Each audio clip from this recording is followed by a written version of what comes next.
Assalamualaikum warahmatullahi wabarakatuh. Perkenalkan, nama saya Sita Fatimatus Sadiqah, biasa dipanggil Sita, kelas 11 AKL 3, absen 15.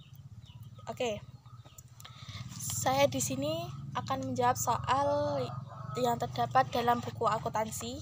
Ini ya bukunya. Soal diskusi halaman 43. Nih. Yang pertama, soal pertama. Ada 2 poin.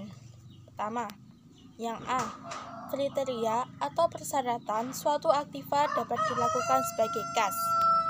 Jadi gini, dalam suatu aktiva dapat dilakukan sebagai kas sebab kas adalah aktiva lancar yang meliputi uang, cek, dan lain-lain. Benda lain-lain dapat dipergunakan sebagai media tukar atau pembayaran dan mempunyai dasar pengukuran dalam akuntansi atau sudah tercatat jelas dalam akuntansi. Poin B, yang kedua, poin B.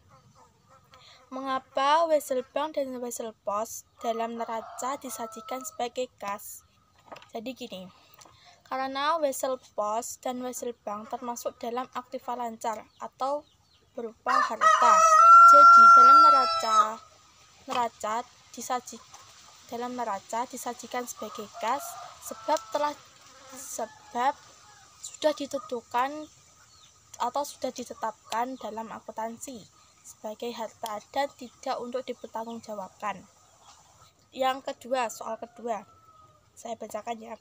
Aktiva kas dapat dalam perusahaan cenderung menjadi sasaran penyelewengan. Bagaimana menurut Anda? Setuju atau tidak atas pernyataan tersebut? Jelaskan alasannya.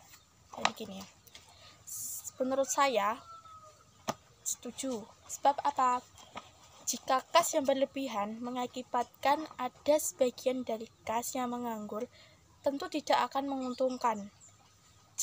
Dan sebaliknya, jika kas yang kurang dari jumlah seharusnya akan mengakibatkan kelancaran kegiatan dalam perusahaan akan terganggu. Jadi, aktiva kas menjadi rentan disalahgunakan atau memanipulasi dan mengakibatkan banyak kerugian-kerugian dalam perusahaan.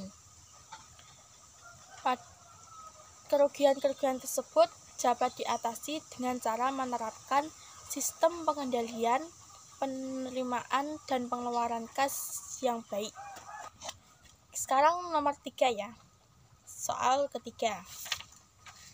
Gini soalnya. Pengendalian intern kas yang baik mensyaratkan adanya pemisahan antara tanggung jawab pengelolaan kas dan tanggung jawab pencatatan kas. Jelaskan mengapa harus demikian. Jadi gini. Pengendalian kas intern baik untuk pengendalian penerimaan maupun pengeluaran kas telah ditetapkan oleh petugas khusus yang bertanggung jawab atas pengelolaan, penerimaan, dan pengeluaran kas tersebut. Sedangkan dalam tanggung jawab pencatatan yang dipegang oleh petugas lain. Jadi tidak dicampurkan oleh antara keduanya, tidak dijadikan satu. Guna apa? Untuk mengamankan aktiva kas agar tidak terjadi penyalahgunaan atau memanipulasi. Oke, ini nomor 4 ya. Ada 2 poin. Soalnya, dalam hubungan dengan cek sebagai alat pembayaran, jelaskan. Poin A. Apa bedanya cek dengan uang? Cek adalah surat perintah dari nasabah kepada bank untuk membayarkan sejumlah uang yang tertera dalam surat tersebut dan diberikan kepada orang yang membawa surat itu. Uang adalah alat pembayaran sah atas pembelian barang atau jasa dalam waktu yang bersamaan atau alat pembayaran secara tunai, cash. Yang poin B, kedua. Dipandang dari kepentingan pencatatan, apa keuntungan perusahaan menyetorkan semua kas yang diterima ke bank dan pembayaran dilakukan menggunakan cek? Perusahaan menyetorkan semua kas yang diterima ke bank agar tidak terjadi pencurian dalam perusahaan yang dilakukan oleh karyawan-karyawannya. Uang yang ditaruh di bank akan lebih aman dan dalam pembayarannya menggunakan cek agar dapat ditukarkan sewaktu-waktu surat tersebut dan lebih mudah dan tidak terjadi selisih antara penghitungan uang. Ya, ini soalnya.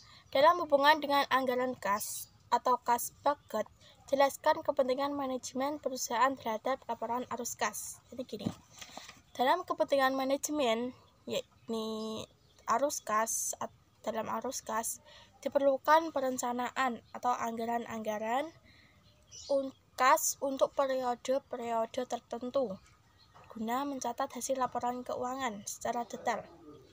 Dan dalam pelaksanaannya, anggaran yang telah ditetapkan kemudian dilaporkan.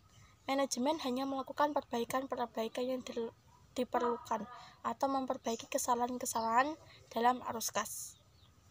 Gitu. Oke, selesai ya. Sudah selesai, saya sudah menjawab semua soalnya. Semoga barokah. Alhamdulillahirrabbilalamin.